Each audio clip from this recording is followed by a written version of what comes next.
사실 캐스팅 보트 역할로 꼽혀온 지역이 바로 수도권과 충청 이 지역 아니겠습니까? 지금 표심은 좀 어떻게 전망하고 계세요? 지금 3년 전하고 양상이 많이 달라요. 그러니까 서울, 경기, 인천은 평균 투표율에 못 미쳤던 지역들이거든요. 3년 전에. 근데 지금 12시 기준은 다 넘어서고 있어요. 서울도 서울만 빼고 경기하고 인천은 넘어서고 있고요. 네. 그다음에 부산하고 경남이 3년 전에는 평균 투표율에 못 미쳤습니다. 77.1%에 못 미쳤거든요. 근데 지금 보면 한 3%에서 4% 다 넘어서는 걸로 나오고 있고요. 그러니까 충청권은 지난 3년 전에 대선에서 세종만 빼고 윤석열 후보가 이재명 후보를 다 이겼던 지역입니다. 그때부터 충청권의 표심이 변화가 일어났고 이번에도 왜 후보들이 단위식을 보면 충청은 거의 안 갔어요. 예. 4번 정도. 그러니까 원래 민주당의 전통적인 선거 전략은 호남과 충청을 묶고 동부 영남권의 표를 잠식한다는 것이었는데 이번에는 오히려 전략 지역을 수도권하고 영남권으로 잡고 충청권에 대한 비중을 크게 안 뒀거든요. 네. 그 부분들이 3년 전부터 변화하고 있는 충청권의 표심하고도 상관이 있는 건지 앞으로 좀 더 면밀하게 봐야 되겠지만 아무튼 지금 투표의 흐름을 보면요. 이게 지금 3년 전에 비해서 77.1%를 훨씬 넘었을 것 같아요. 제가 볼 때는 대선 투표율은 예를 들면 지방선거나 총선보다는 좀 높거든요. 보통 총선이나 지방선거는 60%에서 70% 사이로 왔다 갔다 하고 있고 대선은 70% 중반대에서 높이 갈 때는 80%까지 가는데 네. 제가 지금까지 추세를 보면 한 80% 정도는 가지 않을까 싶네요. 네. 자, 투표율까지 짚어봤고요. 최종 당선인이 과연 과반 득표를 할 것이냐 이 부분도 궁금하거든요. 네, 뭐 가능성도 있습니다. 왜냐하면은 이번 대선이 워낙 이제 탄핵 여파가 있는 대선이기 때문에 예. 또 실제로 이제 공표 금지기간 직전 나왔던 조사 결과를 보면 이재명 후보가 상당히 50%대 또는 50%의 건재파는 40% 후반이었거든요. 네. 중요한 건 이 부분일 거예요. 그러니까 막판에 변수가 됐던 것이 유시민 작가의 설날 연설에 대한 발언인데 네. 이 부분이 실제 이제 미칠 수 있는 영향이 여성이나 그 다음에 블루칼라 쪽일 텐데 이 영향의 여파가 크지 않다면 이재명 후보가 50% 달성 가능성도 열려 있습니다. 근데 이제 이 여파가 조금 강하게 작동했다면은 50% 달성이 좀 어려워질 수 있는데 사실은 이보다도 더 우리가 주목을 해봐야 되는 것은 TK 쪽에서 이재명 후보가 득표가 좀 지난 대선보다도 더 많이 나온다면 지금 역대 87년 대선 이후에 가장 최다 득표자 누군지 아십니까?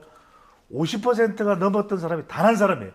박근혜 당선자. 박근혜 당선자가 51.5%, 51.6이거든요. 근데 이재명 후보가 이걸 좀 돌파하기는 조금 어렵지 않겠냐. 하지만 50% 달성 가능성은 TK에서 오늘 개표 결과 어떻게 나오느냐. 특히 이제 경기도 지역입니다.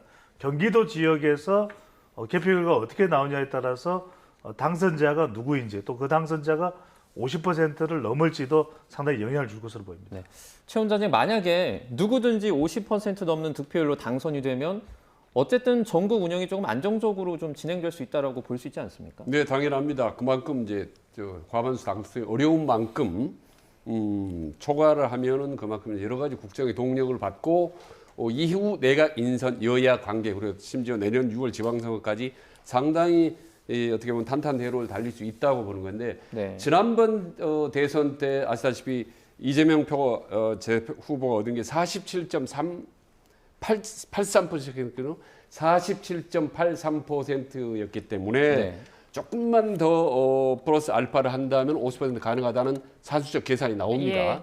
근데 보면은 지난번 대선 때보다 사실 어떻게 보면 지금은 정치력은 훨씬 낮습니다. 어떻게 보면 계엄이라는 어떤 내란 심판론이 훨씬 더 우세하고 있고 거기다 국민 같은 건 상당히 분열된 구도이기 때문에 여러 가지 여건들이 훨씬 더 우월하고 아까 유심 변수나 이런 몇 가지 변수들은 전혀 대부분의 변수들이 뭐 다른 변수도 있지 않습니까? 뭐 젓가락 변수니 뭐 리박 뭐 이런 논란들 이런 뭐 로저스 논란 이런 부분들은 별로 찻잔 속에 태풍으로 그칠 가능성이 높기 때문에 50%포인트를 넘을 가능성이 있다. 그러나 다만 이제 저는 개인적으로 과반수를 넘느냐 못 넘느냐보다 더 중요시하는 게 저는 표차입니다. 득표차. 득표차가 만약에 5%포인트 이상 난다면 그래도 상당히 탄력을 받고 세게 갈 수 있고 만약에 10%포인트 안팎으로 차이가 난다면 네. 그야말로 뭐 승승장구할 수 있는 그런 발판을 마련하게 되는 거죠. 그렇기 때문에 지금 단순히 표차가 중요한 거는 이 김문수 후보 그러니까 국민의힘 입장에서는 표차가 상당히 많이 나버리면 이후 당의 구도 자체가 좀 힘들어지고 당이 뭐 해체론이라든지 당 쇄신론 이런 것들이 급속히 오기 때문에 어떻게 해서든지 표차를 줄이는 것이 이 김문수 후보 입장에서는 최대 절체절명의 과제고 그다음에 이재명 후보 입장에서는 표차가 좀 적더라도 과반수를 넘으면 일단 국민 절반 이상의 지지를 받았다라는 상징적인 그리고 정치적 의미가 있기 때문에 과반수 넘는 데 총력을 경주할 거고 그 가능성은 여전히 오늘 현재 이 시간에도 저는 상당 부분 남아 있다고 보는 겁니다. 예. 네. 자, 지금 그래픽 보신 것처럼 선거 막판에 굉장히 다양한 이슈들이 있었습니다. 그런데 이 기간이 지난달 28일부터 새로운 여론조사 공표 금지 기간이었잖아요. 이 사이에 민심이 좀 어떻게 바뀌었을까요? 깜깜이 기간에요. 상당히 바뀝니다. 보통 이제 한 선거 한 3일에서 5일 전까지 의사를 결정 못하는 유권자층이 분명히 존재하거든요.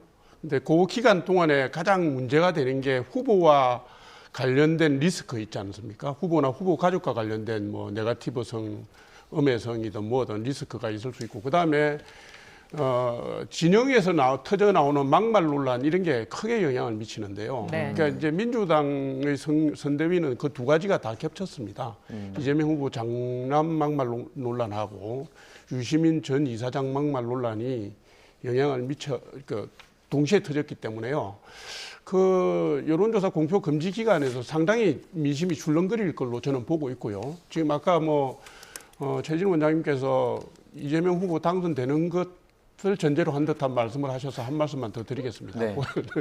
보통 이게 그 다자구도에서는 과반이 나오기가 힘들어요. 지금 이준석 후보가 얼마나 나올지는 저희가 여기 대놓고 말씀드릴 수는 없지만 이준석 후보가 상당 부분을 가져간다고 보면 다른 후보가 과반을 가져가기 힘들고요. 역대 대선에서 500만 표 이상의 차이가 났던 게 두 번이 있었거든요. 2007년에 이명박 후보하고 정동영 후보 때 있었고, 그다음에 2017년 때 문재인 후보하고 홍준표 후보 사이에 있었습니다. 그때는 보수 후보가 세 사람이 나오는 바람에 표가 갈라졌거든요.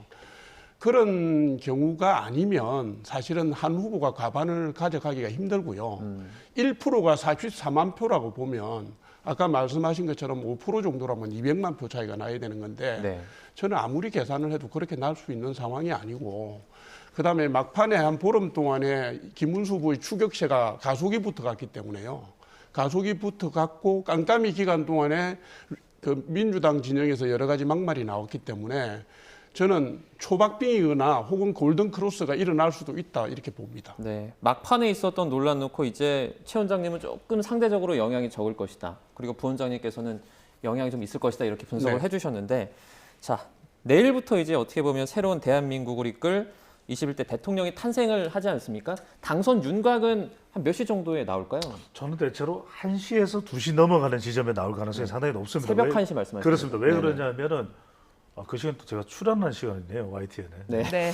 이거 사심이 들어가면 안 되는데. 근데 그럴 밖에 없는 것이 8시까지 일단 투표가 이루어진다는 거. 네. 또 하나가 이번의 경우에는 상당히 선관위가 개표에 좀 신중합니다. 그러니까 재점검을 하고 이제 수개표도 동시 진행이 되죠. 네. 그런 상황이기 때문에 다른 때보다는 조금 늦어질 수밖에 없다. 그러니까 이제 보통의 경우에는 한 후보 쪽으로 이제 쏠림 현상이 있으면 보통 개표가 시작되고 난 이후에 2-3시간 뒤인데 이번의 경우에는 4시간 내지 5시간 후가 될 수밖에 없다. 그렇게 본다면 1시에서 2시 정도. 그러니까 그 시간에 이제 우리 YTN을 보고 계시면은 대체로 이제 당선 유력 마크가 뜰 수가 있습니다. 근데 이게 왜냐하면 실제로는 이 개표가 상당히 또 남아 있지만 예.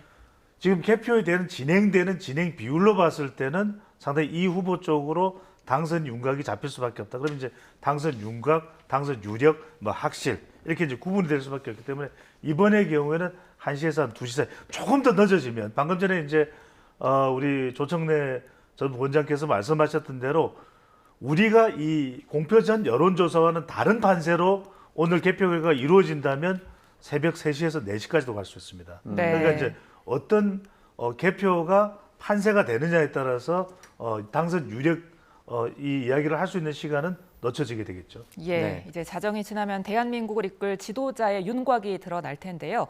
자, 끝으로 세 분이 생각하는 차기 대통령의 가장 중요한 과제, 저희가 시간이 얼마 없어서요. 조금 짧게 한번 들어보겠습니다. 원장님부터 좀 들어볼까요?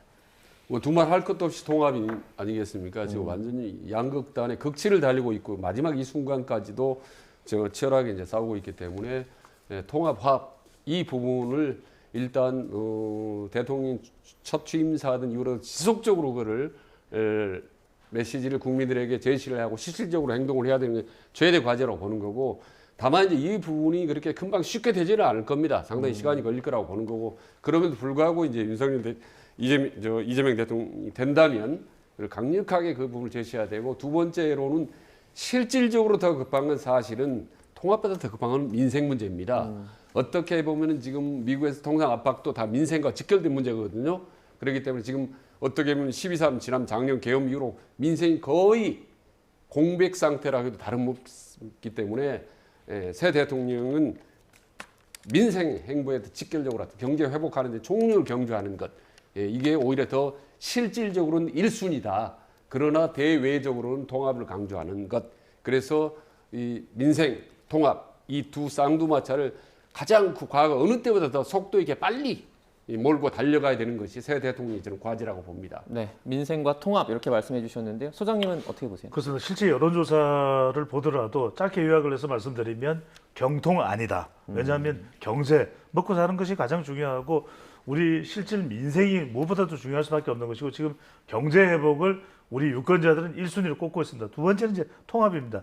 너무 분열이 됐어요. 그러니까 8년 전에 탄핵 국면 때 진영 간 고리 500m였다면 지금은 5만 m 이상입니다. 이대로는 안 됩니다. 이대로는 대한민국의 미래가 없습니다. 통합이 필요합니다. 마지막은 안보 너무 중요합니다. 한미동맹도 중요하죠. 일본, 북한, 중국, 러시아 다 중요합니다. 그러니까 이걸 얼마만큼이나 효율적으로 어느 한쪽에서 올림없이 이 안보를 챙길 수 있는 지도자, 새 대통령 가장 중요할 것으로 보입니다. 네, 네. 끝으로 조 부원장님. 뭐 입장이 다 비슷할 거예요. 예. 이게 탄핵의 상처를 치유를 해야 됩니다. 이유가 어찌됐든 간에 국민 모두가 이게 트라우마에 시달리고 그게 이제 국민 통합의 이름으로 해야 되고요. 차기 대통령의 우선 과제라고 저도 보고 있고요. 그다음에 이게 지금 통상 문제, 경제 중에서도 대미 관계나 이 통상 문제를 해결해야 되고 그다음 민생 문제는 곧바로 문제가 될 겁니다. 지금 추경안이 통과가 돼야 되는 상황이거든요. 그래서 지금 뭐 김문수 후보 30조, 뭐 이재명 후보 최소 35조 얘기를 하고 있으니까 대통령 취임하자마자 국회에서 추경 시동 걸 거고요. 신임 정부가 그것을 추인해서 집행하는 그게 시급한 과제다 이렇게 봅니다. 네, 예. 알겠습니다. 오늘은 저희 여기까지 듣도록 하겠습니다. 조청래 전 여의도 연구원 부원장, 최진 대통령 리더십 연구원장, 그리고 배종찬 인사이트 K 연구소장과 함께했습니다. 고맙습니다. 감사합니다. 감사합니다.